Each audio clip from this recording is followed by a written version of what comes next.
الحمد لله وحده والصلاة والسلام على سيد الرسل وخاتم الأنبياء محمد وعلى آله وأصحابه وأزواجه وذرياته وأتباعه وبارك وسلم تسليما كثيرا كثيرا. أما بعد فأعوذ بالله من الشيطان الرجيم. بسم الله الرحمن الرحيم. ولتكن منكم أمة يدعون إلى الخير ويأمرون بالمعروف وينهون عن المنكر وأولئك هم المفلحون. صدق الله مولانا العظيم وصدق رسوله النبي الصادق الوعد الأمين. اللهم صل على محمد وعلى آل محمد كما صليت على إبراهيم وعلى آل إبراهيم إنك حميد مجيد. اللهم بارك على محمد وعلى آل محمد كما باركت على إبراهيم وعلى آل إبراهيم إنك حميد مجيد. بزرگوں، بھائیو، عزیزو، سورہ آل عمران ہے، چوتھا پارہ ہے اور اس کی آیت نمبر 104 آپ کے سامنے تلاوت کی ہے۔ اللہ پاک نے اس آیت کریمہ میں فرمایا ہے کہ اور چاہیے کہ رہے تم میں ایک جماعت ایسی جو بلاتی رہے نیک کام کی طرف اور حکم کرتی رہے اچھے کاموں کا اور منع کریں برائی سے اور وہی پہنچے اپنی مراد کو۔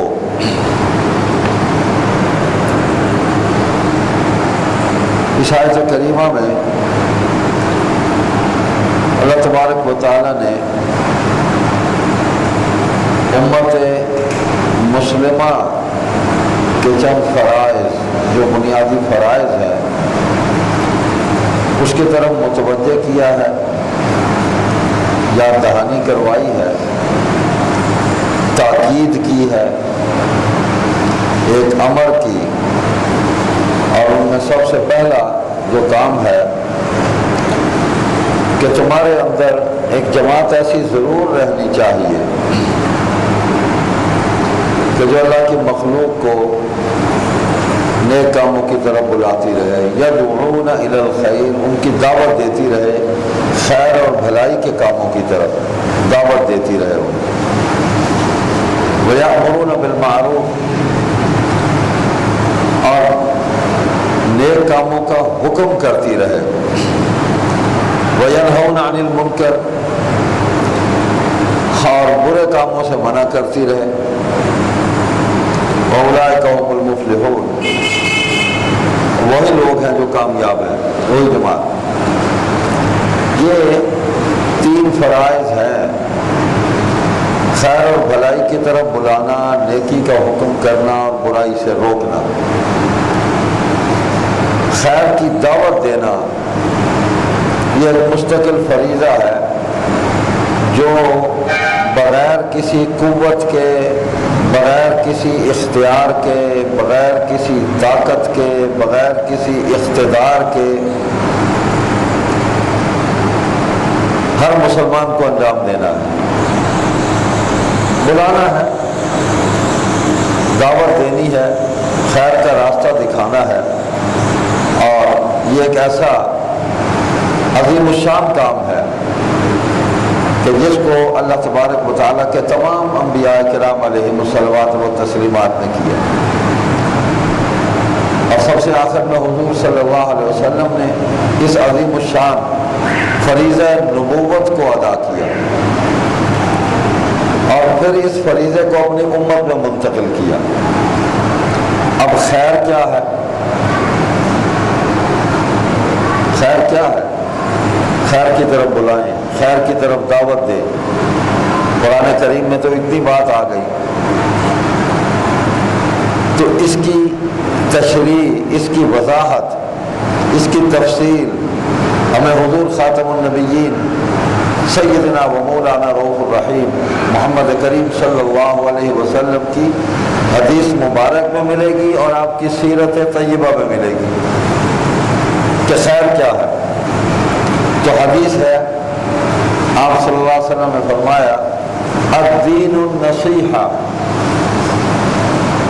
دین جو ہے یہ بھلائی اور خیر خواہی ہے، اور اس بھلائی اور خیر خواہی کو آپ صلی اللہ علیہ وسلم نے پھیلایا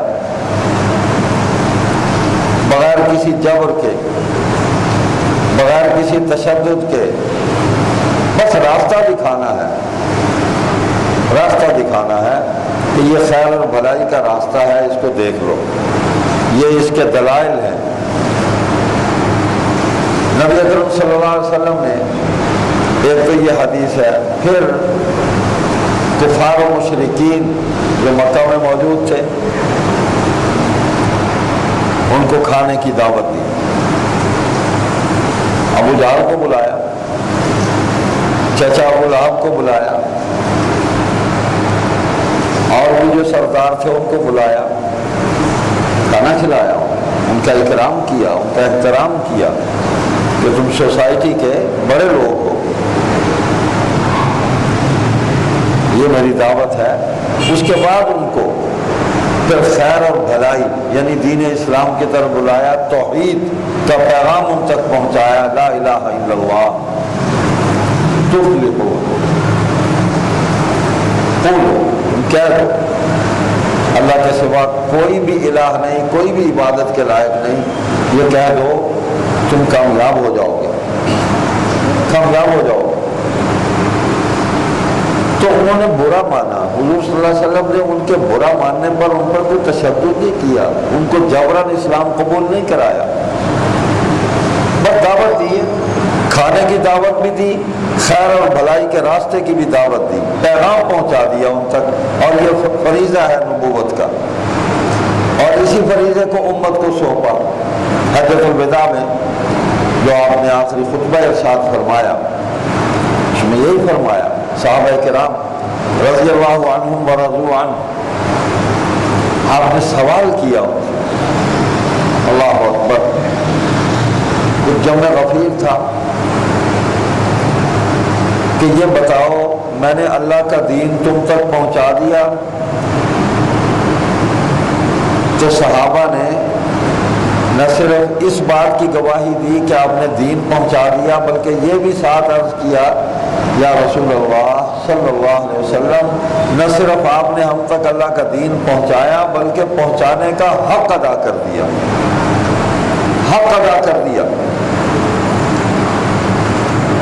تو یہ دین پہنچایا ہی تھا، خیر اور بھلائی کی دعوت ہی دی تھی کہ وہ سارے لوگ اسلام لے آئے اور اللہ کے راستے پر آ گئے، اللہ کے نبی صلی اللہ علیہ وسلم کے پیغام کو انہوں نے سنا، سمجھا، غور و فکر کیا اور اس کو قبول کر لیا۔ تشدد تو کوئی نہیں کیا، بلکہ جو اسلام قبول کرنے والے تھے ان پر ان کے والدین تشدد کرتے رہے، ان کے خاندان کے لوگ تشدد کرتے رہے کہ تم محمد کریم صلی اللہ علیہ وسلم کا ساتھ کیوں دیتے ہو، مارا ان کو، اور ان کے تشدد کے رد عمل میں ان کا ایمان اور مضبوط ہوا، انہوں نے سارے خاندان کو چھوڑا، اپنے تمام معاشی، اقتصادی، سماجی، خاندانی مفادات کو چھوڑ کر ہجرت کی اور حضور صلی اللہ علیہ وسلم کی اتباع میں آپ مدینہ منورہ پہنچ گئے۔ والدین کو چھوڑ دیا، بچوں کو چھوڑ، قبول کرنا ہے اسلام قبول کر لو، ہم نے تو قبول کر لیا، نہیں کرتے ہمیں اجازت، تمہارے ساتھ بھی رہ سکتے، کچھ بھی نہیں کہا، لیکن مار کھائی ہے، ظلم برداشت کیا ہے، تشدد برداشت کیا ہے، دین نہیں چھوڑا۔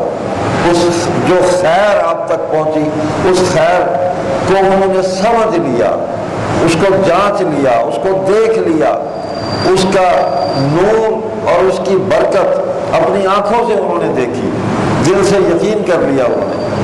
تو نبی اکرم صلی اللہ علیہ وسلم نے گواہی لی، تو صحابہ نے عرض کیا یا رسول اللہ آپ نے پہنچایا ہی نہیں، پہنچانے کا حق ادا کر دیا۔ پھر فرمایا فَلْيُبَلِّغُ الشَّاهِدُ الْغَائِبُ، اب تم میرے سامنے جو موجود ہو، جو گواہ ہو کہ میں نے تم تک پہنچا دیا، تمہارا اب یہ فریضہ ہے کہ جو یہاں موجود نہیں ہے، جو غائب ہے، یہاں سے دور ہیں، ان تک اس دین کو، اس خیر اور بھلائی کو ان تک پہنچاؤ۔ بلغوا عنی ولو آیا، مجھ سے ایک آیت بھی کسی نے سنی ہے تو اس کو آگے پہنچا دو، بس پہنچانا ہے، زبردستی منوانا نہیں ہے۔ لا اکراہ فی الدین، اس کا یہی مطلب ہے، یہ کفار کے لیے ہے کہ کافروں پر زبردستی دین نہیں ٹھونسنا، ان کو زبردستی اسلام قبول نہیں کروانا، ڈرا دھمکا کر ان کو اسلام قبول نہیں کروا، اسلام کا راستہ دکھانا ہے، متوجہ کرنا ہے۔ یہ کام عظیم الشان، یہ فریضہ نبوت حضور صلی اللہ علیہ وسلم نے انجام دیا، اور آپ کی اتباع میں یہ فرض صحابہ کی جماعت کو سونپا گیا تو انہوں نے آپ کی اتباع میں اس فریضے کو پوری دنیا میں پہنچایا۔ حضور کے چچا حضرت عباس کے رضی اللہ عنہ کے 6 بیٹے ہیں،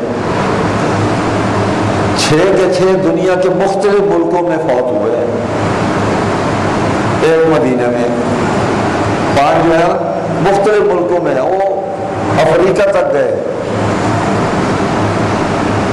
کیا وہ کاروبار کرنے گئے تھے؟ وہ دین پہنچانے گئے تھے، خیر پہنچانے گئے تھے، بھلائی پہنچانے گئے تھے، کہ یہ جو انسانیت گمراہی کے راستے پر گامزن ہے، اس کو خیر اور بھلائی کا راستہ دکھایا جائے۔ جو راستہ ہمیں حضور صلی اللہ علیہ وسلم نے دکھایا وہ ان کو بھی دکھایا جائے، ہمارا فرض ہے۔ تجارت بھی کی، کاروبار بھی کیا ساتھ، اور اس کو بھی حضور علیہ السلام کی سنت سمجھ کے کیا کہ تجارت سنت انبیاء ہے۔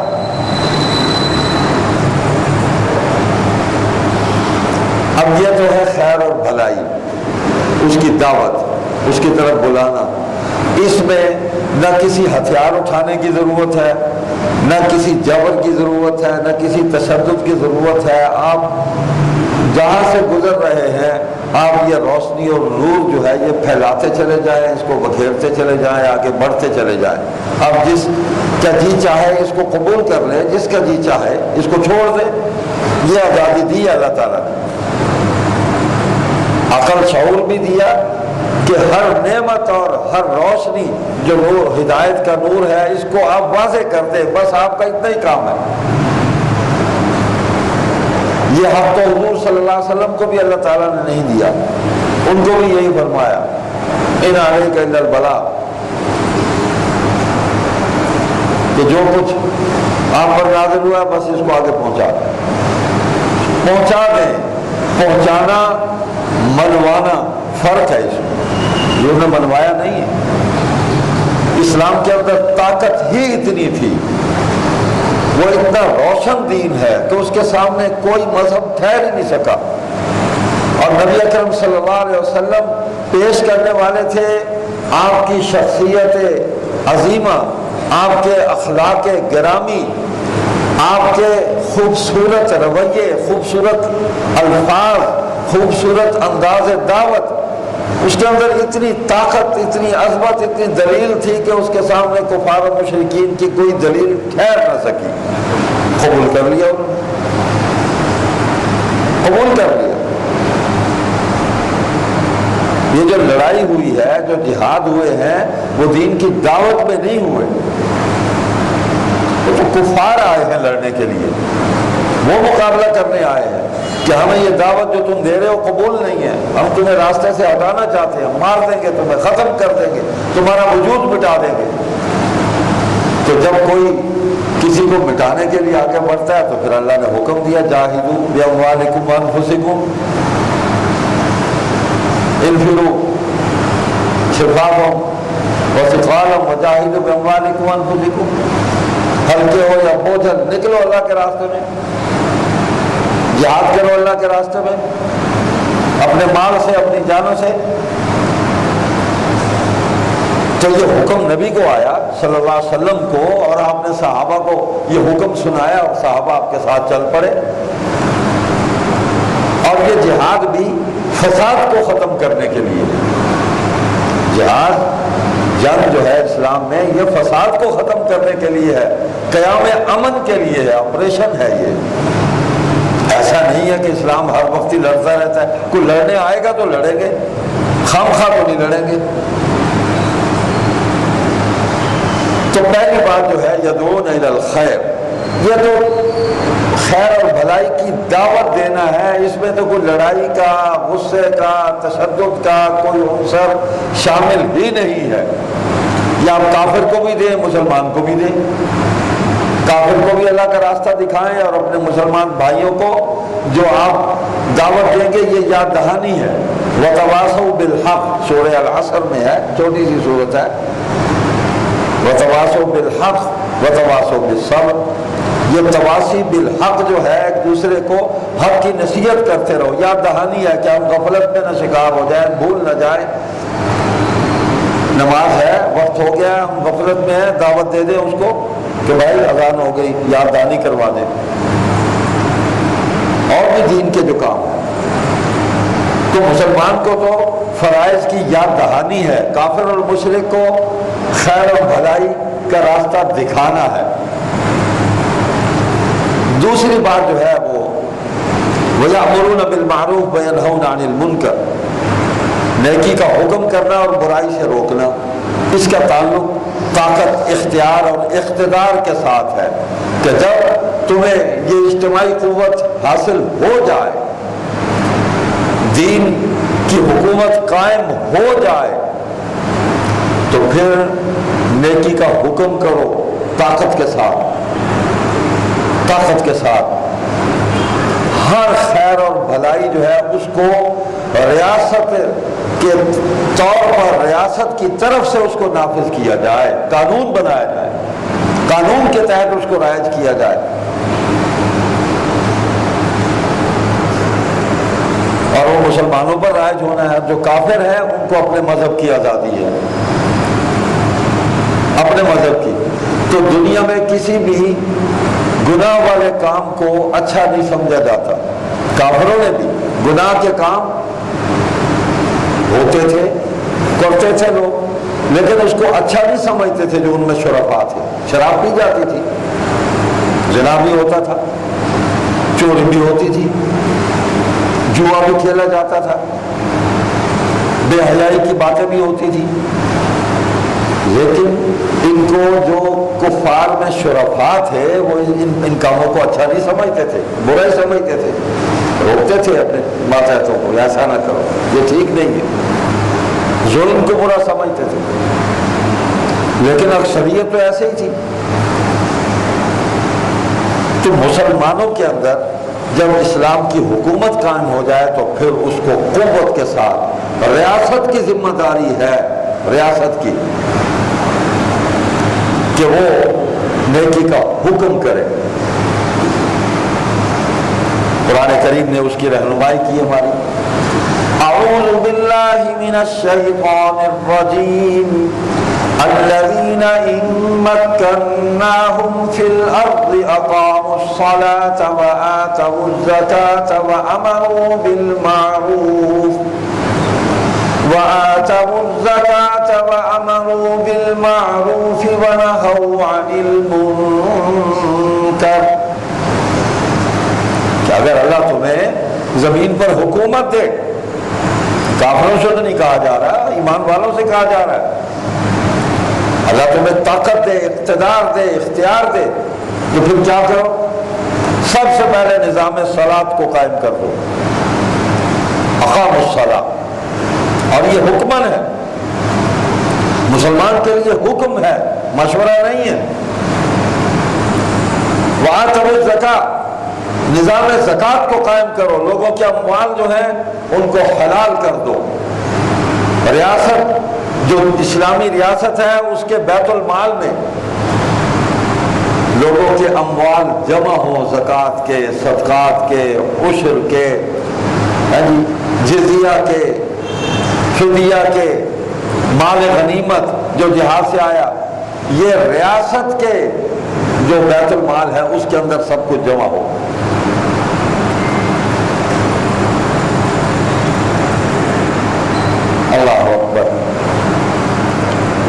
وَأَمْرُ بِالْمَعْرُوفِ، ریاست کی ذمہ داری ہے نیکی کا حکم کرے، وَنَهَوْا عَنِ الْمُنْكَرِ، ریاست کی ذمہ داری ہے کہ برائی سے روکے۔ قانون ہے جو دین نے ہمیں عطا فرمایا، اس کا نفاذ ہے، امپلیمنٹیشن ہے اس کی، یہ فرائض ہیں 4۔ ریاست کی ذمہ داری ہے، تو میں فرض تو کسی پر زبردستی نہیں کر سکتا، میں تو دعوت دے سکتا ہوں۔ ہاں، ریاست کی یہ بھی ذمہ داری ہے کہ جب اسلام کی حکومت قائم ہو جائے تو پھر ریاست جو ہے وہ دین کی دعوت کا مستقل شعبہ قائم کرے اور اللہ کی مخلوق کو خیر اور بھلائی کی طرف دعوت دیتی رہے۔ حضور صلی اللہ علیہ وسلم نے جو ریاست مدینہ قائم کی تھی، جس کا ہم آج مذاق اڑا رہے ہیں، اس کا وبال آئے گا، ہاں یہ ذہن میں رہے۔ ہم جس ریاست کا نام لے کر اس کا مذاق اڑا رہے ہیں نا، اس کا وبال آئے گا، یہ مطلب ایک فطری قانون ہے، مکافات عمل ہوتا ہے، یہ نہ ہم نے کرنا ہے نہ ہمارے بس میں ہے، اللہ دیکھ رہا ہے، اللہ بالکل ہر کسی کو اس کے برے کاموں کے انجام تک اس کو پہنچائے گا۔ پچھلے بھی پہنچے ہیں، جو آج ہو رہا ہے یہ بھی پہنچے گا، جو آئندہ کو کرے گا وہ بھی پہنچے گا۔ میں کروں تب بھی برا انجام ہوگا، کوئی اور کرے تب بھی برا انجام ہوگا، کوئی کرے۔ تو آج ریاست مدینہ کے نام پر توہین آمیز تضحیک مذاق کا جو بازار گرم کیا ہوا ہے، اور جتنی زبانیں دراز ہیں، کلاب من کلاب، کلب من کلاب، جتنی زبانیں دراز ہو گئی ہیں جو دین کے بنیادی عقائد کے اندر رخنہ اندازی کر رہے ہیں، بنیادی عقائد جو اللہ نے ہم پر فرض کیے ہیں بحیثیت مسلمان کے، ان کو ماننا فرض ہے، اس پر اپنی رائے دینے کا اختیار نہیں ہے ہمیں، بالکل نہیں ہے۔ آج ہم نے سمجھ لیا دین کے ہر معاملے میں ہم نے رائے دینی ہے، ہم نے مشورہ دینا ہے۔ اللہ تعالیٰ نے مشورہ مانگا ہے ہم سے؟ حضور صلی اللہ علیہ وسلم نے صحابہ سے دین کے عقائد پر کوئی مشورہ نہیں کیا، انتظامی معاملات میں مشورہ کیا ہے، اس کا اللہ نے حکم دیا وَأَمْرُهُمْ شُورَىٰ بَيْنَهُمْ، اپنے معاملات جو ہیں آپس میں مشورے سے طے کریں۔ اس راستے پر جانا ہے، فلاں جگہ پہنچنا ہے، کس راستے سے جائیں، کیسے جائیں، سامان کیا ہوگا ساتھ، حکمت ہماری کیا ہوگی، اور ہر حال میں ہم نے وہاں پہنچنا ہے۔ خیر، تو اسلامی ریاست مدینہ جو حضور صلی اللہ علیہ وسلم نے قائم کی، دین کی دعوت تھی۔ وہ جو واقعہ ہوا، حضور صلی اللہ علیہ وسلم نے چند صحابہ کو دین کی دعوت کے لیے بھیجا تھا، قبیلے نے آ کے کہا کہ ہمارے قبیلے میں آ کے دین کی دعوت دے، وہ گئے، ان کو قتل کر دیا، ان کو قتل کر دیا۔ حضور علیہ السلام نے ان کے کہنے پر بھیجے اور انہوں نے دھوکہ دیا۔ وہ حضور صلی اللہ علیہ وسلم اتنے غمگین ہوئے، اتنا صدمہ تھا آپ کو کہ میرے ساتھیوں کو دھوکے سے بلا کے، کچھ بھی نہیں کہا انہوں نے، جا کے انہوں نے دین کی دعوت دی، کلمہ ان تک پہنچایا، ان کو قتل کر دیا۔ تو تشدد تو کفار و مشرکین کی طرف سے ہوا ہے، مسلمانوں کی طرف سے تو نہیں ہوا۔ خود بلا کے اس کار خیر کے لیے خود بلا کے ان کو قتل کیا۔ تو حضور صلی اللہ علیہ وسلم کی ریاست مدینہ سے دین کی دعوت پوری دنیا میں، دیکھیں آپ علیہ السلام کے عہد مبارک میں اسلام جو ہے وہ صرف مکہ اور مدینہ تک محدود نہیں تھا، پھیلن آگے تو کیسے پہنچا؟ دعوت دی ہے تو گیا ہے نا، مدینے تک پہنچی ہے۔ اسد بن زرارہ وہاں پہلے موجود تھے، انصار وہاں پہلے موجود تھے، وہاں دعوت دین کی پہنچی ہوئی تھی۔ حضور علیہ السلام تشریف لے گئے تو انصار نے استقبال کیا، سوڈان میں پہنچی، مصر میں پہنچی، حضور علیہ السلام کے عہد میں شام تک دین کی دعوت پہنچی، فارس تک پہنچی، یعنی یہ جو ایران کی اسٹیٹ ہے، روم تک پہنچی، اور رومن امپائر کے تعلق مغرب سے ہے، مغرب ممالک سے، وہاں تک دین کی دعوت پہنچی، افریقی ممالک تک پہنچی۔ حضور صلی اللہ علیہ وسلم کے عہد مبارک میں اور صحابہ نے اسی حکم کو پورا کیا کہ حضور علیہ السلام اس دنیا سے تشریف لے گئے تو پھر وہ پھیل گئے پوری دنیا میں. یہاں کون آیا؟ دین کی دعوت ہی لے کے آئے تھے بھائی. ان کو مارا کہ افغانستان میں آئے. میں وہاں صحابہ کی اجتماعی قبر بھی دیکھ کے آیا ہوں، اور 2 جلیل القدر صحابہ کی الگ الگ.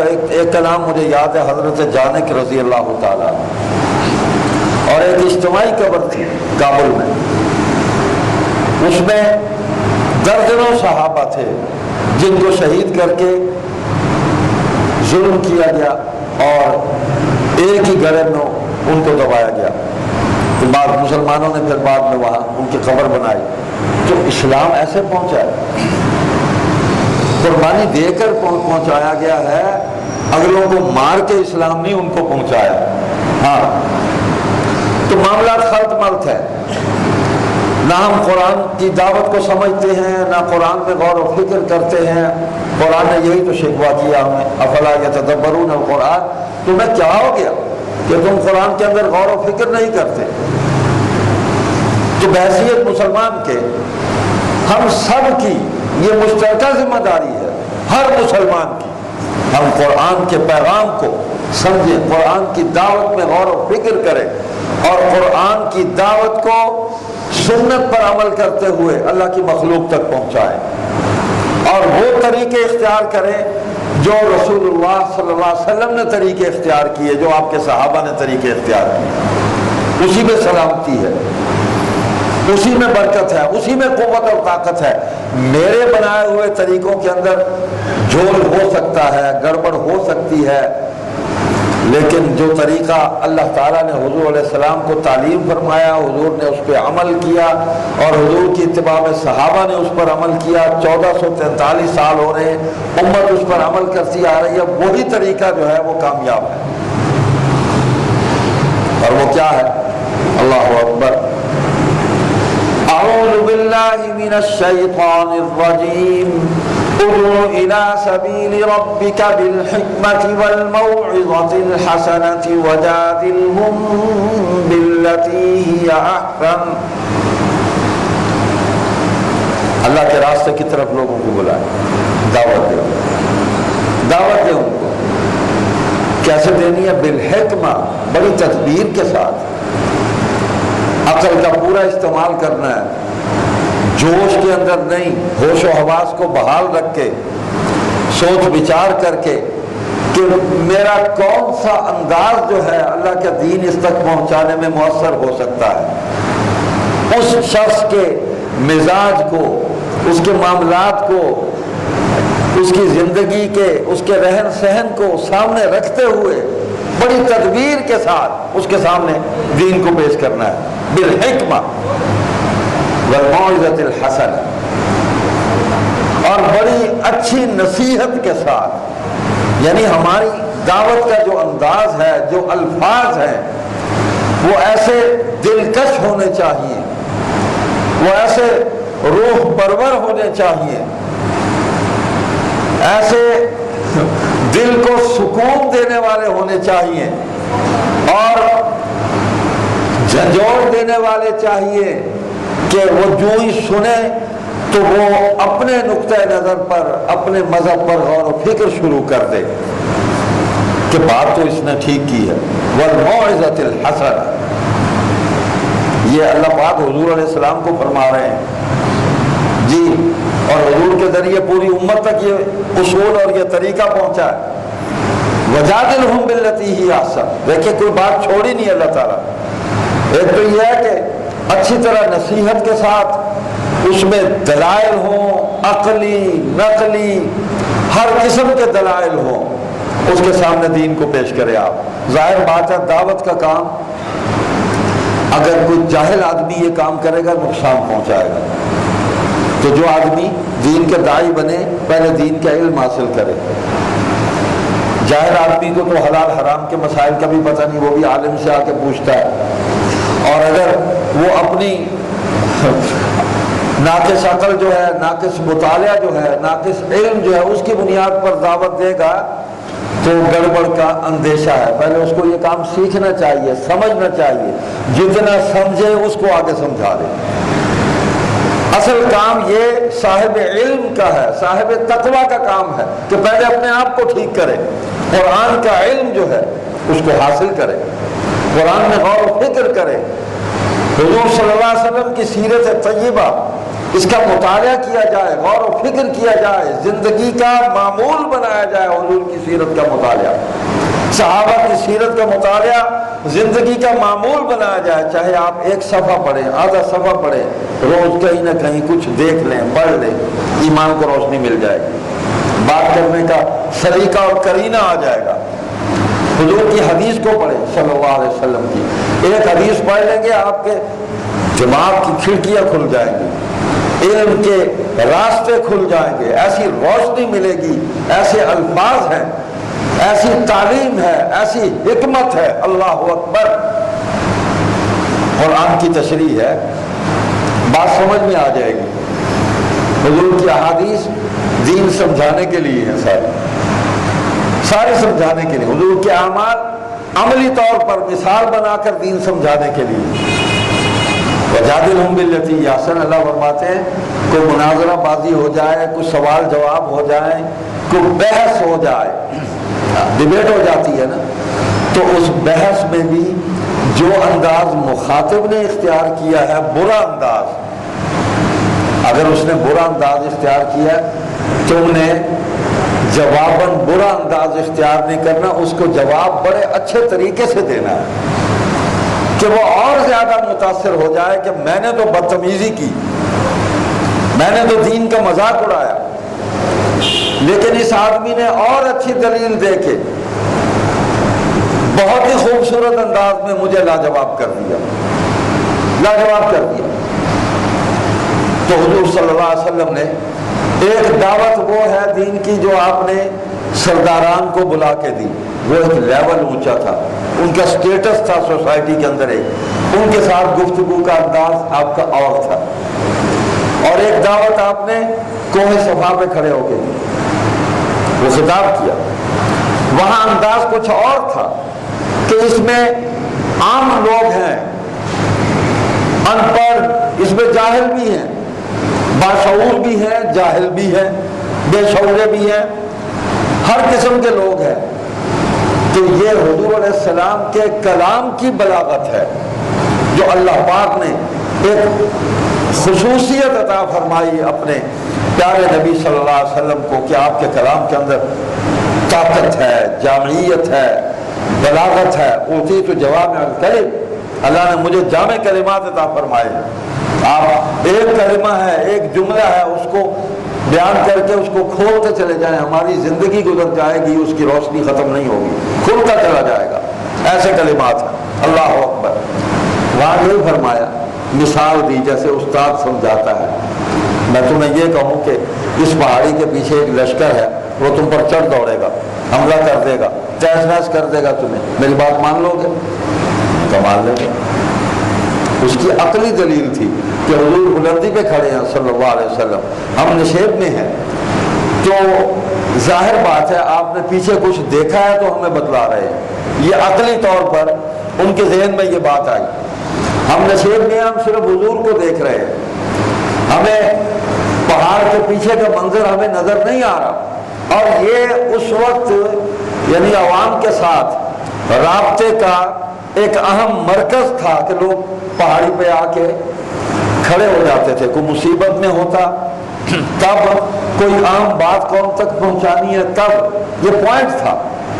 حضور علیہ السلام نے اس پوائنٹ کو نظر انداز نہیں کیا، ایسا بھی تھا کہ لوگ اس پہ بالکل ننگے کھڑے ہو جاتے تھے آ کے، تو اس کا مطلب یہ تھا جو طے شدہ تھا کہ یہ آدمی جو ہے اس کی زندگی خطرے میں ہے، یہ بہت ہی مصیبت اور پریشانی میں ہے، جلدی کرو، بھاگو اور اس کی زندگی کو بچاؤ۔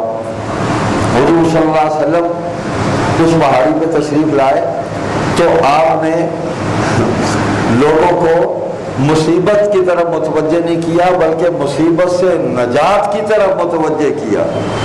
آپ نے غم نہیں دیا، لوگوں کو غم سے نجات کی طرف متوجہ کیا کہ کہہ دو لا الہ الا اللہ تفلحون، اللہ کے سوا کوئی عبادت کے لائق نہیں، یہ کہہ دو کامیاب ہو جاؤ گے، کامیابی کا راستہ دکھایا، ناکامی کے راستے سے بچایا، خوشخبری دی،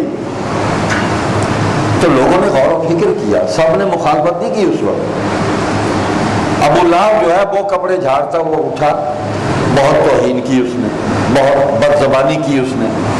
اس دن بھی اس نے کہا کہ یہ سنانے کے لیے ہمیں کھانا کھلایا تھا، اور وہ پہلے، اور اس دن اس نے کہا کہ یہ بات سنانے کے لیے ہمیں یہاں اکٹھا کیا تھا، آباء و اجداد کے دین سے ہمیں منحرف کرنے کے لیے، اس کے انکار کے لیے ہمیں یہاں جمع کیا تھا۔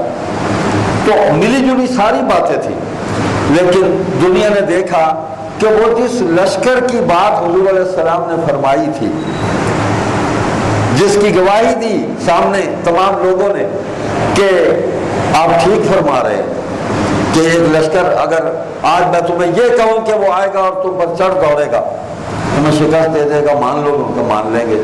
تو اس وقت تو لشکر نہیں آیا، تو ایک تطبیق علماء نے دی ہے کہ جس دن حضور صلی اللہ علیہ وسلم مکہ فتح کرتے ہوئے داخل ہوئے مکہ میں، تو وہ لشکر پھر آ گیا تھا قدوسیوں کا، اور پھر کوئی چیز نہیں ٹھہر سکی حضور صلی اللہ علیہ وسلم کے سامنے۔ جنہوں نے گالیاں دی وہ بھی قدموں میں آ کے بیٹھ گئے، جنہوں نے ساتھیوں کو قتل کیا، مال کو لوٹا، جنہوں نے وطن چھڑوایا تھا، خاندان چھڑوائے تھے، جنہوں نے نقصان کی انتہا کر دی، جنہوں نے حضور صلی اللہ علیہ وسلم پر تشدد کیا تھا، حضور کو مارا تھا، بہت ہی برے طریقے سے حضور صلی اللہ علیہ وسلم کو مارا پیٹا تھا، حضور کے صحابہ کو مارا، جو بلال رضی اللہ تعالیٰ عنہ پر تشدد کرتے تھے، تو وہ سارے حضور کے قدموں میں آ کے بیٹھ گئے۔ حضور علیہ السلام نے فرمایا آج تمہارے ساتھ کیا سلوک کروں؟ دیکھیں پھر دعوت ہے، دعوت میں تشدد نہیں ہے۔ آپ نے فرمایا آج تمہارے ساتھ کیا سلوک کروں؟ ان کو بھی اپنے سارے جرائم یاد آ رہے تھے کہ ہم نے کیا کیا حضور کے ساتھ۔ تو کہنے لگے یہ کوئی بے شعور لوگ نہیں تھے، بڑے باشعور لوگ تھے، ایسے نہیں اللہ نے اس قوم کے اندر حضور علیہ السلام کو مبعوث فرمایا تھا۔ کمال جواب دیا، کہنے لگے آپ تو ہمارے بڑے ہی مہربان بھائی ہیں، بڑے ہی شفیق بھائی ہیں، اور ایک بھائی اپنے بھائیوں کے ساتھ جو حسن سلوک کرتا ہے اس کی توقع رکھتے ہیں آپ سے۔ یہ کوئی بیوقوف آدمی ایسی بات کر سکتا ہے؟ یہ اس لشکر نے آگے سے کہا، قوم نے کھڑے ہو کر، تو آپ نے فرمایا تم طلقاء، جاؤ تم سب آزاد ہو، میں نے تم سب کو معاف کیا، اپنے گھروں میں بیٹھ جاؤ، معافی ہے، بیت اللہ شریف میں آ جاؤ، معافی ہے، ابو سفیان کے گھر آ جاؤ، معافی ہے۔ یعنی معافی ہی معافی تھی، کوئی بدلہ نہیں لیا اس دن، جن کے قتل کا حکم تھا ان کو بھی معاف کر دیا۔ تو پھر کیا ہوا؟ ابو جہل کا بیٹا آ گیا نا اکرمہ، ابو لہب کے 2 بیٹے آ گئے نا، ابو لہب کی بیٹیاں، اس کے سارا خاندان اس کا مسلمان ہو گیا نا، طائف والے بھی آ گئے، پتھر مارنے والے، کعبے میں گلا گھونٹنے والے، حضور کو گالیاں دینے والے، حضور کی بیٹی کو نیزہ مارنے والے، سیدہ زینب کو، تو سارے ہی آ گئے۔ کہاں تشدد کیا ہے دین میں؟ آج یہ بک مسلمان کر رہے ہیں۔ افسوس ہے، افسوس اس بات کا ہے کہ یہ بک اور یہ بکواس مسلمان ہمارے بھائی کر رہے ہیں۔ خدا کے لیے کچھ سوچو، کیا بک رہے ہو؟ آپ دیکھیں کہ ہم کن راستوں پر چل نکلے ہیں۔ یہ سندھ اسمبلی سے چند سال پہلے جسٹس سعید الزمان صدیقی گورنر تھے، اس وقت مسلم لیگ کی حکومت تھی، اس وقت یہ بل آیا۔ سندھ میں کثرت کے ساتھ ہندو جو ہیں اسلام قبول کر رہے ہیں، سینکڑوں کی تعداد میں، لیکن وہاں کا جاگیردار ہندو، وہاں کا بھوتار، وہاں کا ڈیرے دار، وہاں کا جاگیردار، وہاں کا صنعت کار ہندو، جس کا ان شعبوں پر قبضہ ہے سندھ میں بڑا ہے، اس کو یہ بات بڑی تکلیف دے اس کے لیے۔ بھائی کس پر جبر کیا ہے؟ دعوت ہے دین کی۔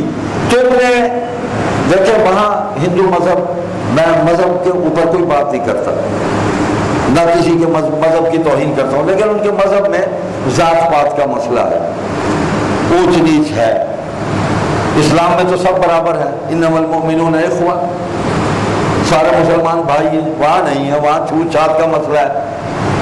نیچ ذات کا ہندو جو ہے وہ آ جائے اور اونچی ذات کے ہندو کے برتن کو ہاتھ بھی لگا دے. کھانا اور پینا تو الگ بات ہے، وہ کھانا برتن سمیت پھینک دے گا، اس کو ہاتھ بھی نہیں لگائے گا، ناپاک ہو گیا. یہ مسائل ان کی شادیوں کے مسائل ہیں خواتین کے. میں نے دیکھا سندھ کی ہندو عورتیں پردہ کرتی ہیں، مسلمان عورتوں نے پردے اتار دیے ہیں، سندھ کی ہندو عورتیں پردہ کرتی ہیں، گھونگھٹ نکالتی ہیں اور پورا کا پورا جسم ڈھانپا ہوا ہوتا ہے. ساڑی اس قسم کی پہنتی ہے کہیں سے بھی جسم کا کوئی حصہ نظر نہیں آتا، اور چوڑیاں پہنی ہوتی ہیں انہوں نے، یہاں پورے بازو پر کے بازو بھی نظر نہ آئے. ان کے مذہب میں یہ ہے، لیکن اگرچہ وہاں بھی مذہب کی بغاوت ہے تو لوگ اسلام قبول کر رہے ہیں، دڑا دڑ قبول کر رہے ہیں. تو یہ اسلام کی طاقت ہے نا بھائی، کسی پر جبر تو نہیں ہے. کون مولوی ہے جس کی وہاں حکومت ہے جو بدماشی کر کے، ظلم اور تشدد کر کے، لوگوں کو گھروں میں بند کر کے، اغوا کر کے، ان کو قید کر کے، ان کے اوپر بندوق رکھ کے، بلٹ کے ذریعے ان کو اسلام قبول کروا رہا ہے؟ کوئی ایک مثال تو دو نا یار. بکبک کرنا تو آسان ہے، دعوت ہے یدعون الی الخیر یدعون الی الخیر یدعون الی الخیر تو چل رہی ہے. تو ایک رکن اسمبلی جو ہندو تھے ان کے ذریعے بل لایا گیا. کمال تو ہماری سیاسی جماعتوں کا ہے، وہاں جس جماعت بھی بس پارٹی ہے وہاں اس کی اکثریت تھی، ایم کیو ایم بھی تھی اس میں، تو انہوں نے اس کو پاس کر دیا. ہماری مسلم لیگ شریف رحمت اللہ علیہ اس نے بھی پاس کر دیا. کمال ہے. یہ ہر برائی پر یہ تمام لوگ اکٹھے ہو جاتے ہیں اور ہر نیکی پر یہ مخالف ہو جاتے ہیں، اس کی مخالفت میں اکٹھے ہو جاتے ہیں. گورنر سندھ سعید صدیقی مرحوم، اس کے پاس بل کی سمری گئی، اس نے اختلافی نوٹ لکھا، مسترد کیا اس کو، اللہ نے اس کو توفیق دی، وہ قانون نہ بن سکا. اسمبلی سے وہ پاس ہوا، قانون نہیں بنا. گورنر صاحب فوت ہو گئے. میں دعا کرتا ہوں اللہ اسی کی برکت سے اس کی مغفرت فرما دے. ایک عمل ہے، عمل خیر ہے، مسلمان تو ہے نا بھائی. آج وہی بل اٹھا کے ہم قومی اسمبلی میں لے آئے اور چپکے سے لے آتے ہیں. ہم 2-3 مہینوں کے بعد کوئی ایسا ریاست نام نہاد ریاست مدینہ میں کوئی ایسا واقعہ ہم پیدا کرتے ہیں، ایسا کارنامہ ہم سر انجام دینے کی کوشش کرتے ہیں کہ جو آئین کے بھی خلاف ہوتا ہے، ہمارے ملک کی اکثریت کے عقائد اور ان کے نظریات اس کے خلاف ہوتا ہے، جو ریاست کے طے شدہ جو قوانین ہیں، بنیادیں ہیں، اس کے بھی خلاف ہے. اخلاقی طور پر ہم اس کو اٹھاتے ہیں. کبھی قادیانیوں کا مسئلہ، ہر ختم نبوت کو ادھر ادھر کرتے ہیں. FATF وہ بل لے آتے ہیں، بند کر دو مساجد، بند کر دو مدرسے، سورس آف انکم ان کے بند کر دو، ان کے اکاؤنٹ منجمد کر دو، یہ کر دو وہ کر دو. لگے ہوئے کہنے والے کوئی اور ہیں، کرنے والے ہم ہیں. سبحان اللہ. کیا کردار ہے، یہ قیادت ہے جن کا اپنا ویژن ہی کوئی نہیں ہے، اپنی سوچ ہی کوئی نہیں ہے، اپنا پروگرام ہی کوئی نہیں ہے. لوگوں کی کہی ہوئی باتیں، لوگوں کی سنی ہوئی باتیں، لوگوں کی مسلط کی ہوئی باتیں منہ سے نکلوائی جا رہی ہیں اور عملی اقدامات کروائے جا رہے ہیں. اب یہ بل لے آئے کہ 18 سال سے کم عمر کا کوئی بچہ جو ہے وہ اسلام قبول نہیں کر سکتا، اجازت ہی نہیں ہے اس کو. اچھا اس کے ماں باپ اگر اسلام قبول کر لیں اور وہ اب بچے بھی قبول کرنا چاہیں تو کیا کریں؟ وہ انتظار کریں جی. وہ 18 سال کے ہوں، 15 سال کے 3 سال انتظار کریں، 16 کے 2 سال. یہ 2 سال میں مر گیا اور یہ اسلام کا نور حاصل نہ کر سکا، اس کا وبال کس پر آئے گا؟ ریاست مدینہ کا نعرہ لگانے والوں پر ہی آئے گا. یہ حضرت علی رضی اللہ تعالیٰ 8 سال 10 سال یہی عمر بتائی اسلام قبول کیا. حضرت زید نے اسلام قبول کیا. یہ معاذ اور محبت کون تھے؟ 12 13 سال کے بچے تھے، 20 صحابہ جو کفار کے گھروں میں پیدا ہوئے اور انہوں نے بچپن میں ہی اسلام قبول کر لیا. اچھا 18 سال سے زائد عمر والا اسلام اگر قبول کرنا چاہتا ہے کوئی غیر مسلم تو وہ کورٹ میں آئے. اچھا چلو یہ بات تو ٹھیک ہے، کورٹ میں آ جائے اور جج سے وہ کہہ دے کہ بھئی میں اپنی مرضی سے بغیر کسی جبر اور اکراہ کے میں اسلام قبول کرتا ہوں، بقائمی ہوش و حواس، مجھ پر کوئی جبر نہیں ہے. کہتے ہیں نہیں، وہ 90 دن جو ہے 3 مہینے جج صاحب کی کسٹڈی میں رہے. جج صاحب اس کو مطالعہ مذاہب کرائیں، یعنی مختلف مذاہب کا مطالعہ کرائیں گے اس کو. یہ یہودیت ہے، عیسائیت ہے، یہ ہندوازم ہے، یہ سکھ ازم ہے، یہ بدھ ازم ہے، آپ اس کا مطالعہ کر لیں ایز یو لائک، جو آپ کو پسند آ جائے آپ قبول فرما لیں. آپ کام دیکھیے، ہمارے کام دیکھیے ذرا. اچھا اگر وہ 90 دن میں کوئی اور مذہب قبول کر لیتا ہے یا اپنے سابقہ مذہب پر رہتا ہے تو جس شخص نے اس کو اسلام کی دعوت دی ادھر لایا اس کو پکڑ لیا جائے گا، اس کو سزا دی جائے گی، جرمانہ بھی ہوگا، قید بھی ہوگی. آپ اندازہ فرمائیں یہ کام کون کر رہا ہے؟ ہم مسلمان. ہم مسلمان کچھ خدا کا خوف کریں، کچھ شرم کریں. یہ بانی پاکستان محمد علی جناح رحمۃ اللہ علیہ نے رتی بائی سے شادی کی، بڑی متنازع بنی، پورا کیس ہے، اس پر کئی کتابیں آ گئی ہیں. پارسی تھی، پارسی مذہب سے تعلق رکھتی تھی، وہ مسلمان نہیں ہے. اس کو پہلے مسلمان کیا انہوں نے، تو جناح صاحب نے ڈنڈا لیا ہوا تھا، مسلمان کیا اس کو، اس کا نکاح پڑھوایا باقاعدہ، اور قبول اسلام کرانے کے بعد جب نکاح ہوا ہے تو 10,000 بابا قوم نے اس کو حق مار دیا. 100 سال پہلے کی بات بتا رہا ہوں آپ کو. 10,000 روپے بابا جی کے پاس بڑے پیسے تھے، اور 1 لاکھ روپیہ گفٹ دیا. 1,10,000 میں رتی بائی کو لے کے آئے ہیں. وہ فرمائے 1,10,000 آج نہیں دیتا کوئی ہم میں سے، مطلب باجے والے کو ہم 10,000 دے دیتے ہیں لیکن دلہن کو 10,000 حق مار نہیں دیتے. یہ تو وہ ظالم سماج ہے جو پوں پپا پوں کرتا ہے. اس کو وہ سب سے بڑے باجے والا ہے جو پوری پیچھے سے ہپ اٹھا کے زور لگا کے اس کو بجاتا ہے. اس کو 500 روپیہ زائد دیتے ہیں کہ ذرا زور زیادہ لگا ہے، لیکن دلہن کو 10,000 نہیں دیں گے ہم کہ یہ بیٹی جس کو گھر لا رہے ہیں بھائی اس کا دل خوش کر. بابا قوم 1,10,000 میں رتی بائی کو لے کے آئے تھے. آپ فرمائیں چلکوں کو کہہ دے پیسے کا لالچ دے کے مسلمان کر لیا. ابھی تم کہہ رہے ہو نا، ہم تو کہتے بابا قوم نے ان کو اسلام کی دعوت دی ہوگی، اسلام قبول کر لیا، ختم. کیس چلانا ہے تو پہلے قائد اعظم پہ چلاؤ، جا کے وہ ٹرائل کرو وہاں قبر پہ کھڑے ہو کے. کوئی شرم ہونی چاہیے، کوئی حیا ہونی چاہیے. کیا کر رہے ہیں آپ؟ کچھ تو شرم کریں. تو جناب ہم اس بل کے خلاف یک آواز ہیں، ہم آواز ہیں. یہ پاکستان کے آئین کے خلاف ہے. آئین میں لکھا ہوا ہے کوئی بات ایسی نہیں کہ جو اسلام کے خلاف ہو اس کو قانون نہیں بننے دیا جائے گا. آئین کو مکمل اسلامی بنا دیا جائے گا. اس میں طے ہے ریاست کا مذہب دین اسلام ہے، مسلمانوں کی اکثریت ہے. ہم کافروں کو کیا کہتے ہیں؟ کچھ بھی نہیں کہتے ہم. تو اللہ تبارک و تعالی ہمیں اس فریضے کو ادا کرنے کی توفیق دے. یہ فریضہ رسول اللہ صلی اللہ علیہ وسلم کو اللہ تعالیٰ نے یہ سونپا اور انہوں نے صحابہ کو سونپا. اعوذ باللہ من الشیطان الرجیم. یا ایہا الرسول بلغ ما انزل الیک من ربک وَإِن لَّمْ تَفْعَلْ فَمَا بَلَّغْتَ رِسَالَتَهُ وَاللَّهُ يَعْصِمُكَ مِنَ النَّاسِ إِنَّ اللَّهَ لَا يَهْدِي الْقَوْمَ الْكَافِرِينَ. اللہ فرما رہے ہیں کہ اے میرے رسول جو ارشادات اللہ کی طرف سے آپ پر نازل ہوئے ہیں سب لوگوں تک پہنچا دو. یہی دعوت ہے. بلغ، ابلاغ کرو، پہنچا دو، سنانا ہے نا. اور اگر ایسا نہ کیا تو تم اللہ کا پیغام پہنچانے میں قاصر رہے. یہ اللہ حضور کو فرما رہے ہیں، یعنی نبوت کا فرض ادا نہیں کیا آپ نے.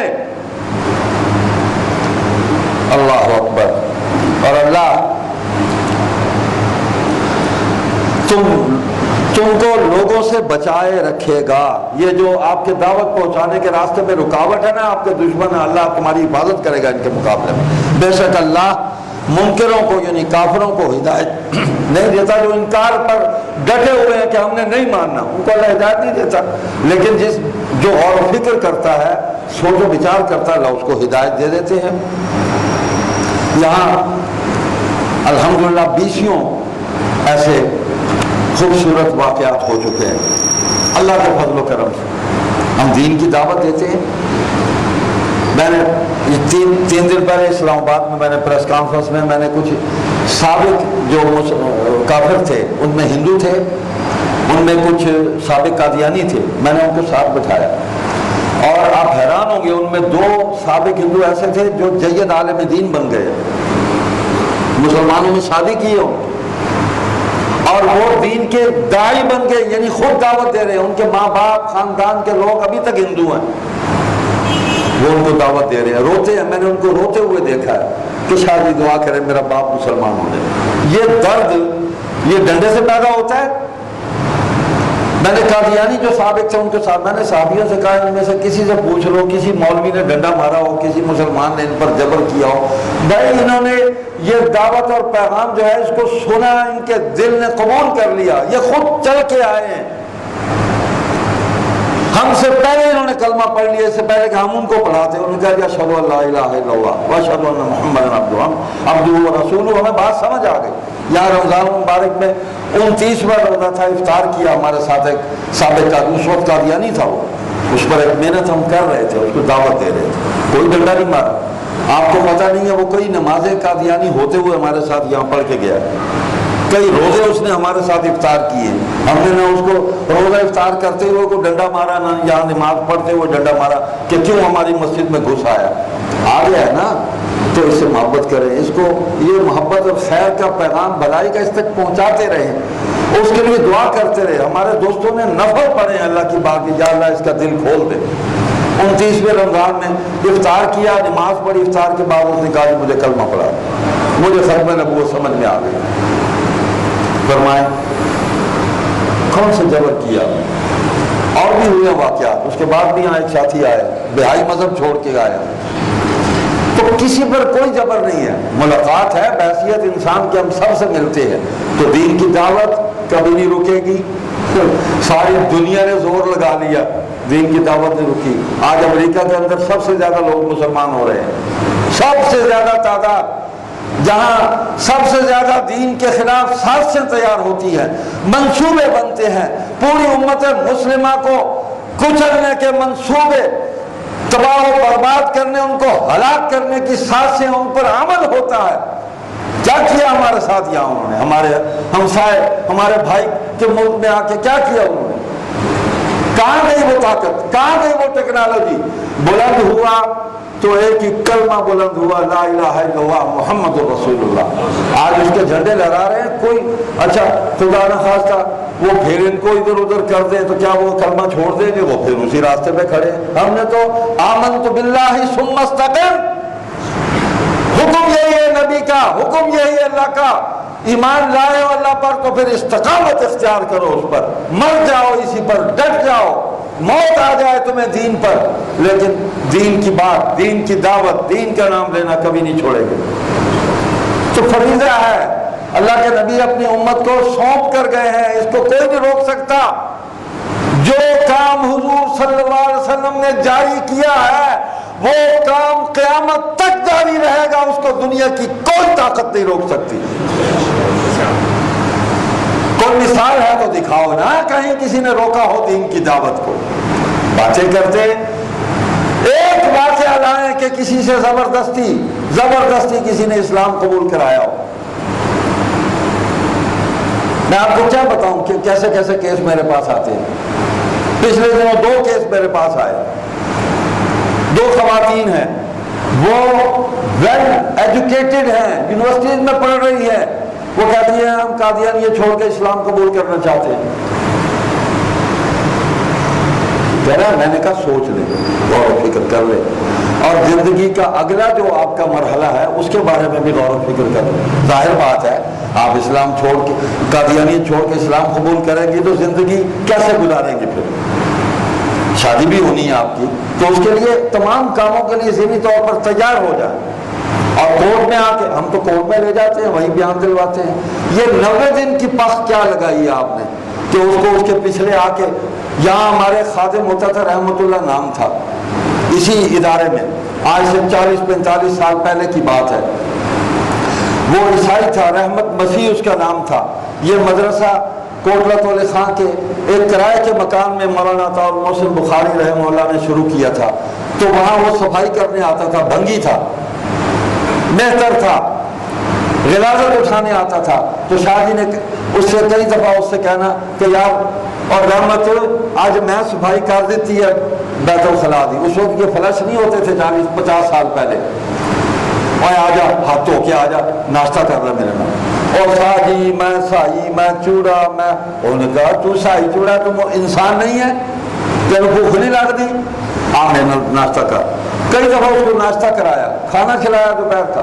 ایک دن کہنا کہا شاہ جی میں نے کلمہ پڑھا دیا، شاہ جی نے اس کو کلمہ پڑھا کے کہا کہ اب یہ کام نہیں کرنا تو نے، بس اب تم ہمارا بھائی ہے، جو سٹیٹس ہمارا ہے یہی تیرا سٹیٹس ہے، چھڑوا دیا وہ کام۔ اس کو ہم نے یہاں بھیجا، اس کی بیوی بھی ساتھ تھی، مسلمان بھی، پیچھے سے اس کے سسرال آئے، یہاں دونوں میاں بیوی کو انہوں نے بڑا تشدد کیا، مارا۔ وہ اکیلے رہتے تھے، یہاں مدرسہ اس وقت نہیں تھا، 50 سال پہلے وہ مدرسہ نہیں تھا، لیکن یہ جگہ تھی۔ وہ اس کو بھی، رحمت کو بھی اپنی طرف سے مار کے چلے گئے، اس کی بیوی کو لے گئے۔ اس نے کہا بیوی لے جا رہے ہو لے جاؤ، میں اسلام نہیں چھوڑ سکتا۔